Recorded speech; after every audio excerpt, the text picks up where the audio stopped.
উমর রাষ্ট্রপতি, উমরের ছেলে হুসাইনের সাথে খেলাধুলার মাঠে এক পর্যায়ে হুসাইন বলে ফেলেছেন রাষ্ট্রপতির ছেলেকে গোলামের বাচ্চা গোলাম। উমরের ছেলে কয়, হুসাইন কারে কইছেন? তোমারে কইছি। আমারে কইছেন গোলামের বাচ্চা গোলাম।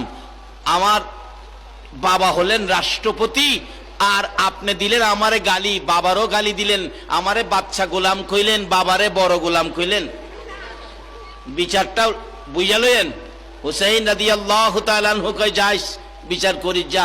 বাবার বাড়িতে গিয়া বলতেছে, বাবা আপনি রাষ্ট্রপতি? হ্যাঁ। বাঘের বিচার করেন না? হ্যাঁ। একটা বিচার করতে হবে। কার? হুসাইন আমাকে আপনাকে সহ গালি দিয়েছে, গোলামের বাচ্চা গোলাম, বিচারটা চাই। ওমর মুস্কি মুস্কি হাসে, যার বিরুদ্ধে বিচার দিছো ওমরের সব ক্ষমতা আছে, এখানে ক্ষমতা নাই। বাবা বিচার করতে হবে না, এটা সম্ভব না। কান্নাকাটি শুরু করছে, করতেই হবে। ওমর ফারুক রাদিয়াল্লাহু তাআলা বলতেছেন, বিচার হবে জুমার দিন। জুমার দিন মসজিদে নববী মানুষ ভর্তি, হুসাইনকে বিচার করবে। ওমর কি নিদয়া হয়ে গেল, নিষ্ঠুর হয়ে গেল? ওমরের কাছ থেকে কি নবীর ভালোবাসা দূরে চলে গেল? এবার লোকজন তো এইভাবে আনাঘনায় মসজিদে নববীর ভিতরে হযরত আলী রাদিয়াল্লাহু তাআলা হুসাইনকে নিয়ে বসে আছেন।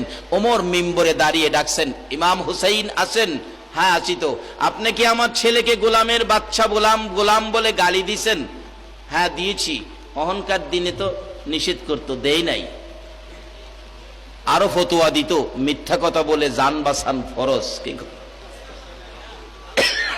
মুসলমান কোনদিন মিথ্যা কথা বলতে পারে না।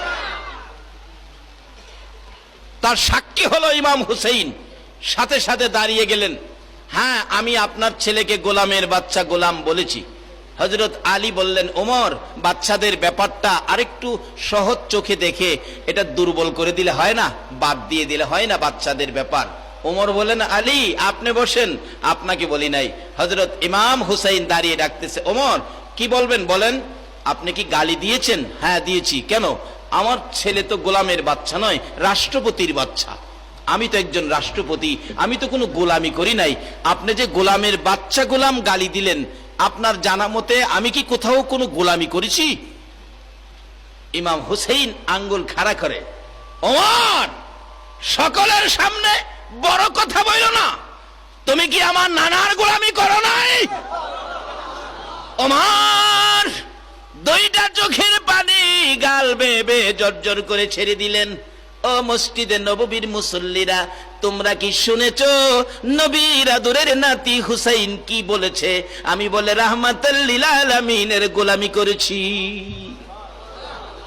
ওমর ডাকতেছে, ও মুসল্লিরা তোমরা কি শুনেছো? হ্যাঁ আমরা শুনেছি। ও হুসাইন, আমি যে তোমার নানার গোলামি করেছি এই কথাটা কাগজে লিখে দিতে পারবানি? পারবো। লিখে দিলেন, নানার গোলামি করেছে বিদায় আমি তার ছেলেকে গালি দিয়েছি। এই কাগজটুকুন ইমাম হুসাইন সিগনেচার করেছে। একজন মুসল্লি নিয়ে যাচ্ছে ওমরের কাছে। ওমর হুসাইনের হাতের লেখা কাগজ, হুসাইনের হাতের লেখা দলিল, রাহমাতাল লিল আলামিনের গোলামি।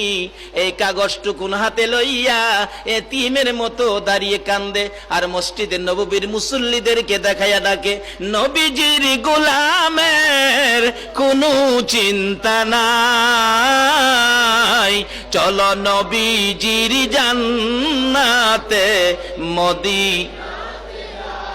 মসজিদে নববীর মুসল্লিরা তোমরা দেখেছো হুসাইন আমাকে সার্টিফিকেট দিয়েছে। আমি বলে রহমত